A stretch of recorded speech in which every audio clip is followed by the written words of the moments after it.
Kapag pinindot po natin yan ay finally mare-recover na natin yung mga deleted messages niya sa ating Messenger account. What's up sa inyo mga katropa? Kamusta kayo? At kamusta naman ako? You know! So ngayon for today's video ay magkakaroon na naman tayo ng isang simpleng tutorial na kung saan ituturo ko sa inyo kung paano nga ba i-recover ang mga deleted at unsent messages sa Messenger. Yes, pwede na po natin mabasa yon, pero bago tayo magsimula, pasok, intro!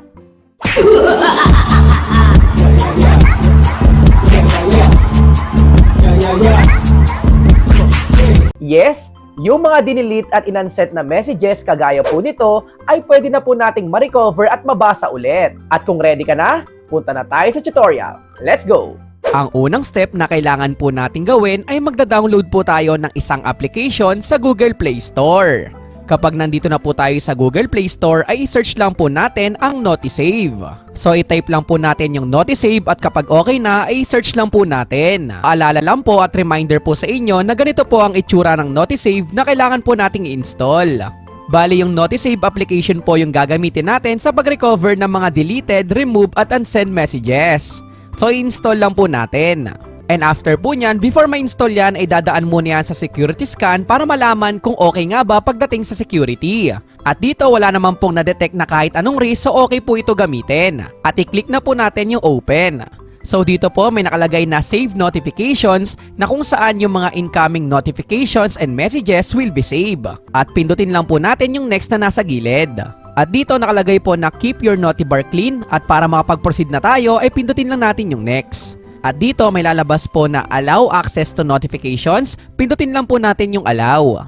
And after po nyan, pindutin lang ulit natin yung next na nasa baba. At dito naman po sa my device and app notifications ay nakalagay na po dito si Notisave. So pindutin lang po natin yan. At para magamit at makareceive po tayo ng notification mula kay Notisave, ay i-allow lang po natin yung notification. So kailangan po talaga nating i-double check na naka-turn on or enable po yan. And after po nyan, kailangan po muna nating i-exit at may lalabas na allow Notisave to access photos and media on your device. Pindutin lang po natin yung allow. And after po nyan ay maglo-loading lang po yung mga application natin sa phone. So dito, pindutin lang po natin yung next na nasa baba. At dito, may kita nga po natin lahat ng applications na naka-install sa ating phone. Ang next step na kailangan po natin gawin ay pindutin lang po natin or enable yung all apps na ibablock po natin. Para messenger lang po yung magagamit natin na makaka-receive tayo ng notifications. And after po natin gawin yon, ay kailangan po natin i-scroll down para hanapin po natin yung messenger application natin. Reminder lang po sa inyo na yung Messenger nga lang po yung nag-iisa na i-allow natin yung notifications kay Notisave. So pindutin po natin yung button pa left dito sa may Messenger para ma-turn off po natin. Ibig sabihin, ina-allow natin lahat ng notifications na marireceive natin sa ating Messenger. At kapag nagawa na po natin tong unang step ay okay na nga po, ay kailangan po natin munang i-exit at ipapakita ko po sa inyo kung paano nga ba gumagana at marireceive natin yung mga deleted, remove at unsent messages sa ating Notisave. So for example, kachat ko po dito yung girlfriend ko na kung saan may pinag-uusapan kami. So dito nagtatype na nga po siya at maglalagay lang po siya ng messages na isasend nga po niya sa akin. At syempre, after niya pong mag-chat ay mapupunta po yan sa aking Messenger. So na-receive ko na po. At syempre kapag hindi po ako active or nakatulog ako or hindi ko man lang nabasa yung message na yon, ay i-delete niya po yan. So for example, pipindutin niya yung tatlong bilog sa gilid at i-remove niya po. At dito naman po sa may remove ay may option po dyan na pwede niyang i-unsend. So dito pindutin natin at lalabas po dito yung unsend.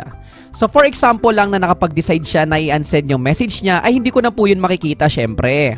At dito nga po, kapag dinelete niya po yung message niya na i-chat niya sa akin ay lalabas po yung unsent a message. Pero syempre, mababasa ko pa rin po yan. So gumagana po yung Notisave sa unsent, deleted or remove messages. At ngayon, ang next step na kailangan po natin gawin ay kailangan po ulit natin gumamit ng Notisave para ma-view natin yung mga messages na dinelete po niya. So ayan, okay. So i-back po muna natin at kailangan natin pindutin yung Notisave.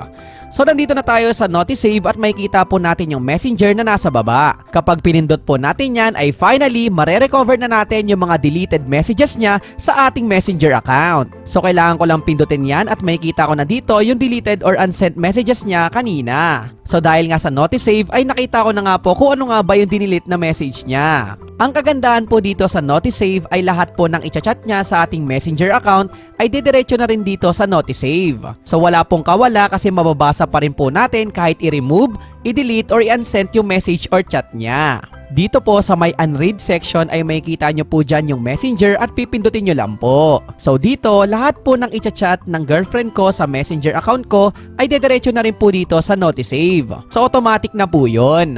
Kaya malaking tulong po sa pag-recover ng deleted messages ang Notisave. At ganun lang po kasimple at kabilis kung paano nga ba mag-recover ng mga deleted at unsent messages sa Messenger. Kung mapapansin nyo po ay gumamit po tayo ng isang application na tinatawag na Notisave. Pero dahil nga isa po itong application ay meron po itong mga limitations. Ano nga ba ang mga ito? Number 1, you can only read and see those recent unsent messages. Ang ibig sabihin po ay once na na-install na po natin yung Notisave application, ay dun pa lang po magi-start na mag-save yung mga paparating pa po na messages. So kahit i-delete or i-unsent na po yung mga messages na once na naka-install na po yung Notisave application, ay okay na po yun at mababasa na po natin yon. Number 2, sa ngayon po ay available pa lang po ito para sa mga Android devices. So malaking tulong talaga yung paggamit ng Notisave application lalo na kung mahalaga yung pinag-uusapan po ninyo. So kahit mag-delete or mag-unsent ng message yung kachat mo ay okay lang po yon dahil automatic nakasave na po yan. At ayun lang po yung simpleng tutorial natin sa araw na to at sana meron ko pong bago natutunan. At kung ikaw ay may clarification, suggestions, or questions, ay pwede mo yung i-comment dyan sa may comment section sa baba. And also, pwede mo ring i-like and follow yung Facebook account ko na makikita mo dito.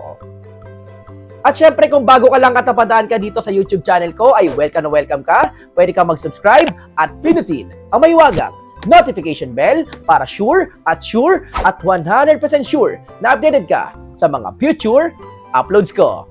You know, peace out, like, comment, and subscribe. Peace! One love!